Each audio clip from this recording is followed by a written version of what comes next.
Hey guys, it's Rodimus Primal. I am back with another video, and today I am going to talk spoilers for Masters of the Universe Revelation. I have been going back and forth about how I wanted to approach this in particular, but if you want to see a non-spoiler review, you can check that out here. But I'm going to get into the nitty-gritty detail about this, about the controversy behind the show, and still give you my honest thoughts about it. So without further ado, let's sit back, relax, make sure you're subscribed to the channel.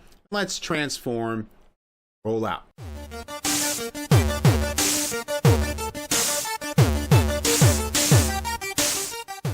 Be sure to get the dumpster fire meme "This is fine" figure on Entertainment Earth in the affiliate link below. Okay, so if you guys had saw my non-spoiler review, you know that I enjoyed the overall story, but I still gave you an honest opinion saying, hey, I think that there's going to be a lot of stuff here that's going to upset a lot of He-Man fans, a lot of long-standing Masters of the Universe fans. And yeah, I'm totally on board. And the way things have been going, I think what's like been 2 weeks now, it's been crazy, absolutely crazy. So I'm going to give you guys, let you guys know, I have been a long-standing He-Man fan. You know, I obviously you see behind me, you see all the Transformers stuff, but I've been a fan of the 80s. I've been a fan of 80s properties and Transformers and G.I. Joe and Voltron and, you know, Ninja Turtles and all of that stuff. But, you know, He-Man was like a very big thing, you know, back in the day. And we, you know, so many people watched it growing up. And I myself, I remember seeing the 87 movie when it came out in theaters. I also saw the Masters of the Universe He-Man and She-Ra Power Tour at Radio City Music Hall back when I was a kid. So I'm very, very familiar with at least the original series, had lots and lots of, you know, action figures growing up. So that I'm the person, or at least I'm one of many, that this show, Masters of the Universe Revelation, is marketed towards. And that's really the bottom line here.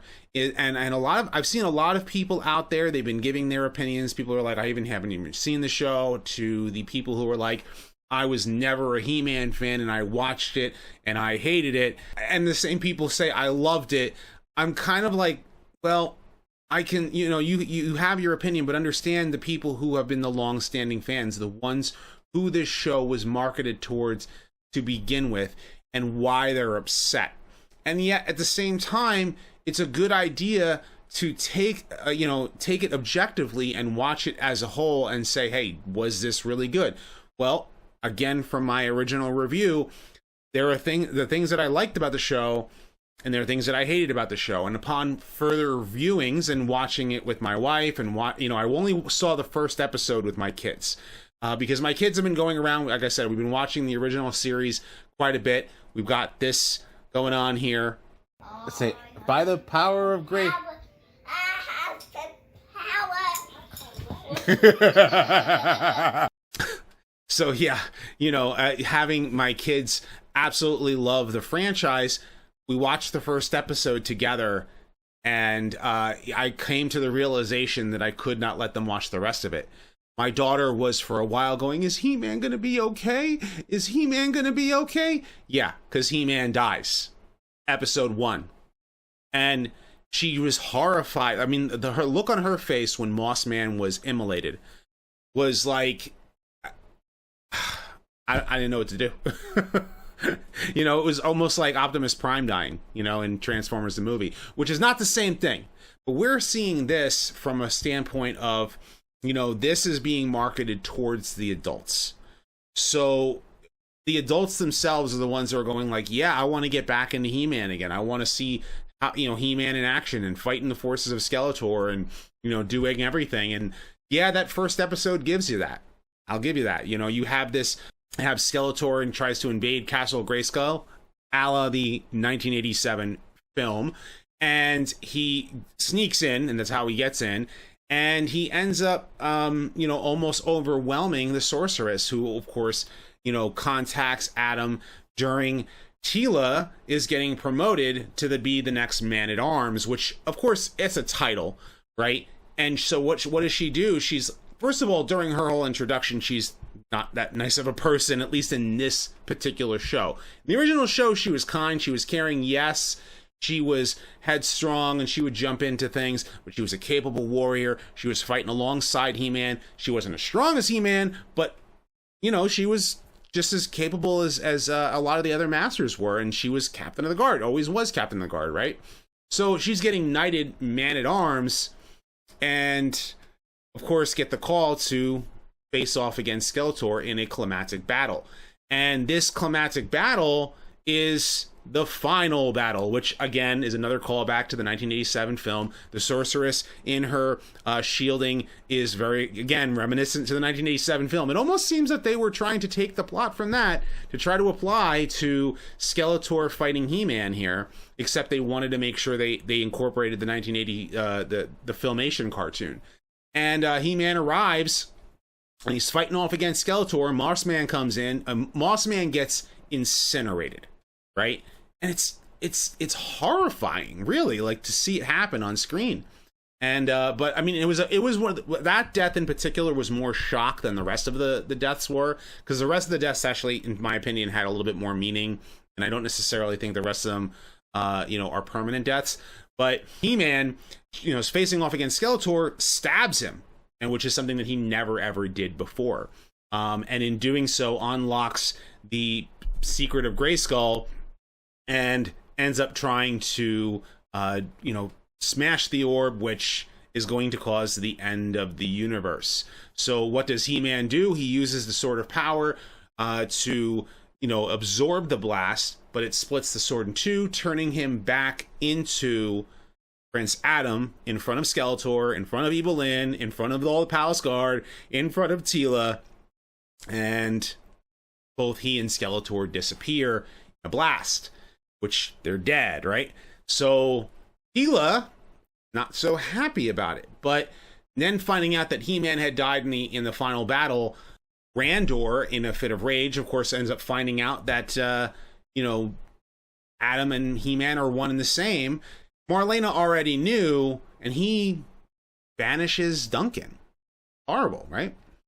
And so Teela, in a fit of rage, is just, no, you all lied to me. Everybody lied to me. I don't care that Adam died. It's about me. It's about my feelings. She runs off, goes off to her own thing. Next episode, she's now lived a life for a little while with her friend, Andra. And, well, Andra and her are facing off against Stinkor. They get coerced by Majestra, who is Evil Lyn in disguise, to steal a goblet from Snake Mountain, which is now run by Triclops and a whole techno-organic cult, which is actually really cool. And then we end up finding out that the reason why they stole it was because they needed to use the magic to try and restore magic back to Eternia. That because magic is dying, Eternia is dying, the world is dying, the universe is dying. So Teela is now going, well, I don't really care. It's, I'm still hurt from everything that happened. Everything is magic. And Cringer tries to get her to come around again. And so she then leads a ragtag bunch with Evil Lyn, Andra. She goes up to meet with Duncan, who's like, well, I can't stay. And she's like, no, I've had enough of you. You're going to go off and defend Grayskull. I'm taking, and then Roboto comes. So you have your group, and then, of course, they have to face off against Merman, and they go into Subternia, face off against Scareglow. Orco dies. Then they go into Preternia, meet Adam, because this is where the dead go, and end up repairing the two swords, go back to Eternia to try and obviously restore magic with the sword. And Adam goes to call on the power of Grayskull. Skeletor is still alive because he was in the Havoc staff the whole time, stabs Prince Adam, and he could be dead, or is dead, and Skeletor calls on the power of Grayskull, becoming Skelegod. And in watching this all transpire, I was like, I'm in on the adventure. I'm in on the other characters. I liked Cringer, I liked Evil Lyn, I liked Orco. I was sad that Orco died. I was sad that Roboto died. But In the end, I'm like, okay, so Skeletor gaining the power of Grayskull and becoming the master of the universe is something that, you know, it's kind of like all these years the villain never really won, unless, of course, you played a game like Final Fantasy VI where Kefka won and destroyed the universe, and then, of course, you have to get the band back together. And that's kind of, I think that I've kind of compared this show to Final Fantasy VI in that way, and I'm not incorrect.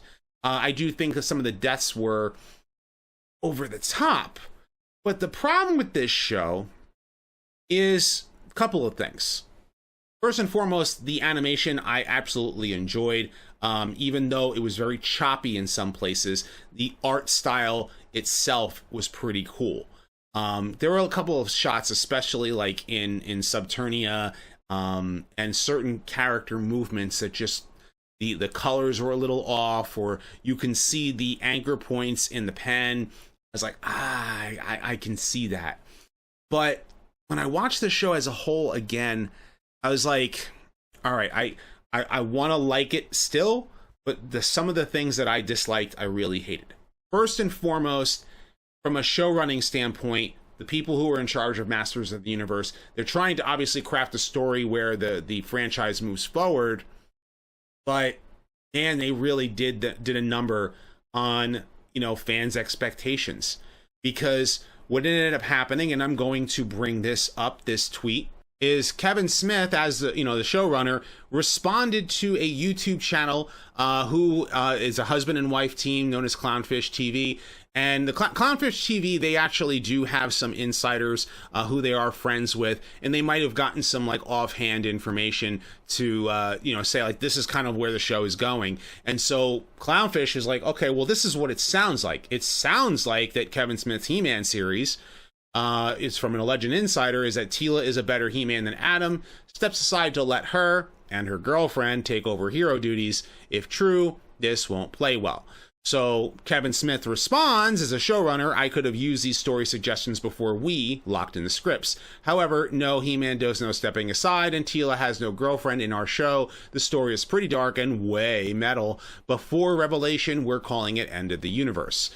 And from there, Kevin Smith goes on this tirade where he is responding, and his responses keep digging himself worse and worse and worse. He responds to a Screen Rant article telling them that no, the show is all about He-Man. And then, after all 5 episodes have aired, he goes off and goes, we killed Adam twice! I'm like, you're celebrating that. All of the marketing leading to the show was all about He-Man, telling us that this was the He-Man's triumphant return to media, that they were finally bringing back our 80s hero, you know, He-Man, to be like this awesome action hero that he always was meant to be, and have everybody who loved the franchise, men and women. Let me just, you know, stress on that men and women. The whole reason why She-Ra, Princess of Power, was even created was because there were female He-Man fans. Just saying. So, that all said, all the marketing leads us to believe that it's all about He-Man. But what happens when it's not? It's not about He-Man. It's about Teela.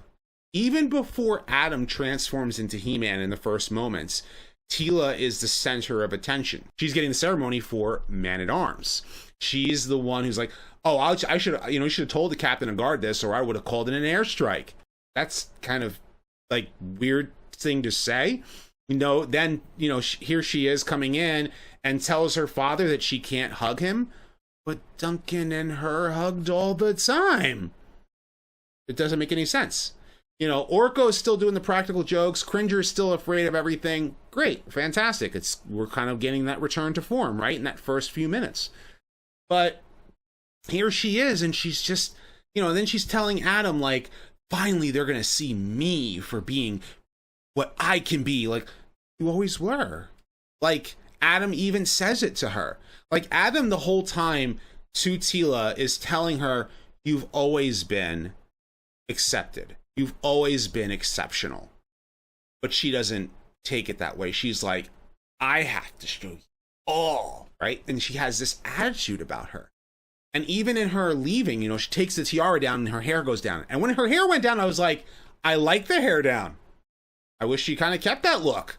No, she changes the haircut, you know, to a shaved side head look, which I don't really care for, but some people do. I don't. And the armor and the outfit is more of a mercenary's outfit instead of being a warrior, you know, for the palace. So her outfit in and of itself is a complete shift and change. When the advertisement for this show a year ago or 2 years ago was like, no, we're not changing any of the characters' classic looks. They're all going to remain the same. And then when I saw that advertisement, I never forget it. I said, cool, they're going to keep the classic look even though they're updating the animation. All right, I'll take them at their word. No, Tila's completely different. You know, Orco is obviously decrepit, right? Andra looks like she literally came out of The Last Airbender as far as her character design, which, by the way, I loved Andra's character. I really did. I actually really enjoyed her character. She was just Tila's friend, even though people are saying otherwise. But I really enjoyed her character. Bringer's speech was awesome, trying to get Tila to stop being such a self-absorbed, you know? And then, you know, you have Merman, which Merman himself was cool with the whole, like, the fact that he can control the seas and stuff. I didn't care for his voice. Kevin Conroy actually is the one who's voicing Merman. I don't have a problem with Kevin Conroy. I love him as Batman. Obviously, I've met the man. And, you know, really kind and awesome dude. But the thing is that he was the wrong fit for the voice of Merman, who was originally voiced by Alan Oppenheimer, who in the original show voiced Merman. He voiced Cringer, you know, which obviously the voice of Cringer is done differently. And he also voiced Skeletor. And Skeletor was voiced by Mark Hamill. And Mark Hamill is an awesome voice actor. But the thing is that his voice sounds a lot like the Joker. I love him as Luke Skywalker, obviously. Love him as you know, Joker.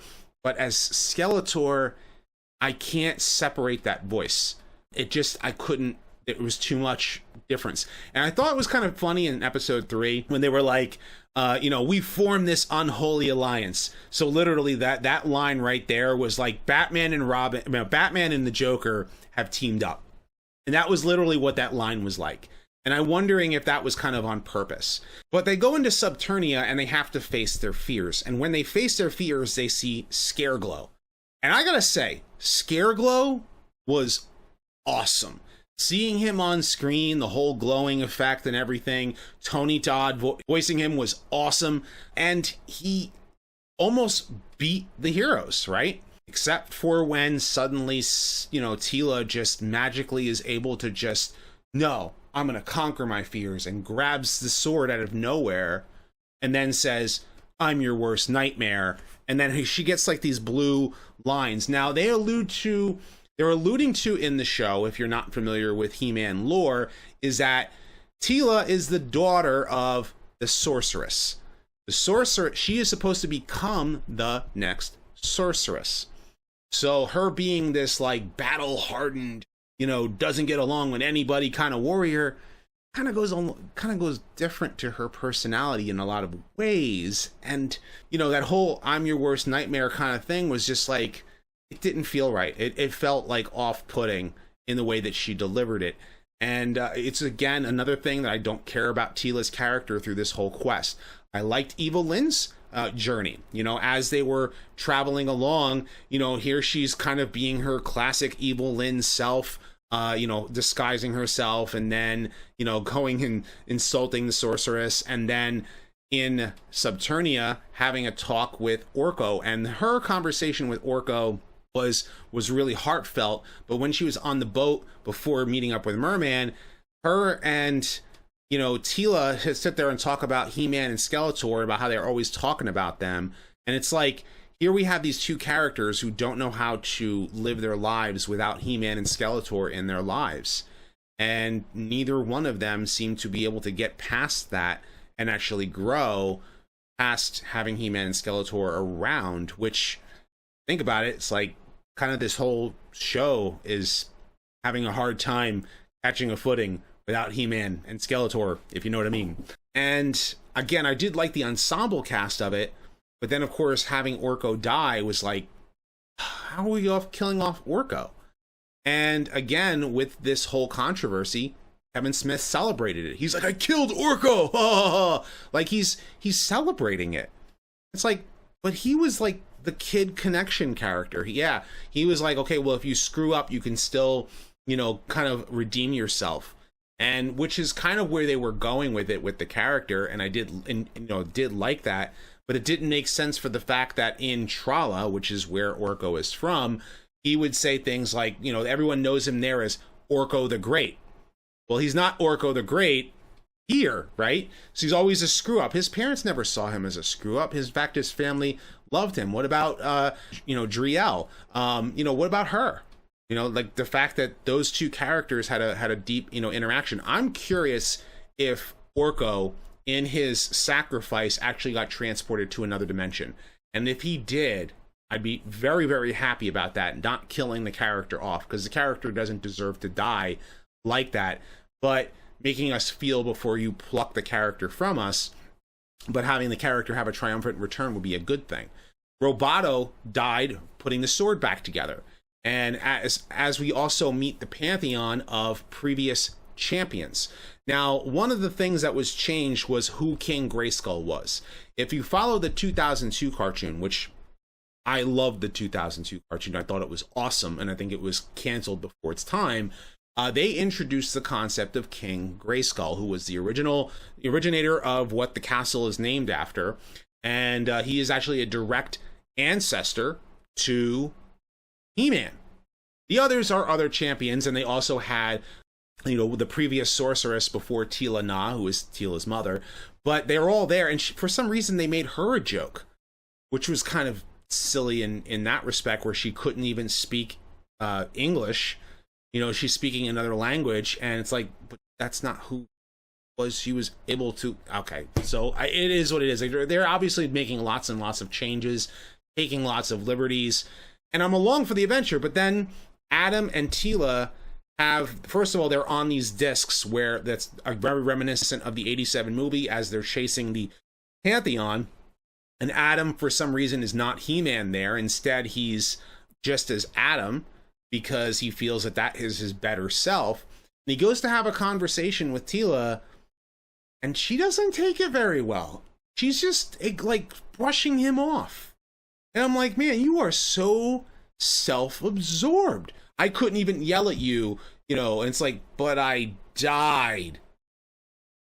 We all had to live with it. Like, seriously? He saved the universe, or at least tried to save the universe. You brushed him aside.